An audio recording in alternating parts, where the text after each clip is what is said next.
S ನೋಡಿ, ಇತ್ತೀಚೆಗೆ ಈ ಹೈಕೋರ್ಟು, ಕೋರ್ಟ್ಗಳು ಅಥವಾ ಸ್ಕೂಲ್ಗಳ ಮೇಲೆ ಬಾಂಬ್ ಬೆದರಿಕೆ ಬರುವಂತದ್ದು ಸಿಕ್ಕಾಪಟ್ಟೆ ಜಾಸ್ತಿ ಆಗ್ತಾ ಇದೆ. ಅದರಲ್ಲೂ ಕೂಡ ಫೇಕ್ ಆಗಿ ಒಂದು ಮೇಲ್ ಕಳಿಸೋದು ಅಥವಾ ಅವ್ರಿಗೆ ಹೆದರಿಕೆ ಹಾಕೋದು, ಆವಾಜ್ ಹಾಕೋದು ಇದೆಲ್ಲವೂ ಕೂಡ ನಡೀತಾ ಇದೆ. ಇದೀಗ ಮತ್ತೊಮ್ಮೆ ಕಲಬುರಗಿ ಹೈಕೋರ್ಟ್ಗೆ ಮತ್ತೆ ಬಾಂಬ್ ಬೆದರಿಕೆ ಬಂದಿದೆ.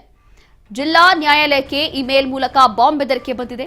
ಬಾಂಬ್ ಬೆದರಿಕೆ ಇಮೇಲ್ ಕೋರ್ಟ್ ಕಲಾಪವೇ ಸ್ಥಗಿತ ಆಗಿದೆ. ಇಲ್ಲಿ ಆತಂಕದಿಂದ ಹೊರಬಂದಿರುವಂತಹ ಜಡ್ಜ್ ಮತ್ತು ವಕೀಲರು ಬಾಂಬ್ ಸ್ಕ್ವಾಡ್, ಡಾಗ್ ಸ್ಕ್ವಾಡ್ ಭೇಟಿ ನೀಡಿ ಪರಿಶೀಲನೆ ನಡೆಸ್ತಾ ಇದೆ.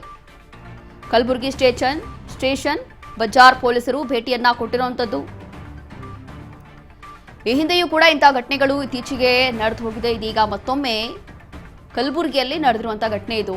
ಕಲಬುರಗಿ ಹೈಕೋರ್ಟ್ಗೆ ಮತ್ತೆ ಬಾಂಬ್ ಬೆದರಿಕೆ ಬಂದಿದೆ. ಹಾಗಾಗಿ ಕಲಾಪವೇ ಇಲ್ಲಿ ಹೋಲ್ಡ್ ಮಾಡಿದ್ದಾರೆ, ಸ್ಥಗಿತ ಮಾಡಿದ್ದಾರೆ.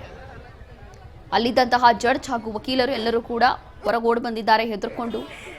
ಮೇಲ್ ಬಂದಿದೆ, ಬಾಂಬ್ ಬೆದರಿಕೆ ಮೇಲ್ ಬಂದಿದೆ, ಅದನ್ನು ನೋಡಿ ಹೆದರ್ಕೊಂಡಿದ್ದಾರೆ.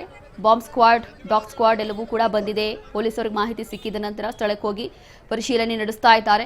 ಕಲಬುರಗಿ ಸ್ಟೇಷನ್ ಬಜಾರ್ ಪೊಲೀಸರು ಭೇಟಿ ಕೊಟ್ಟಿರುವಂಥದ್ದು.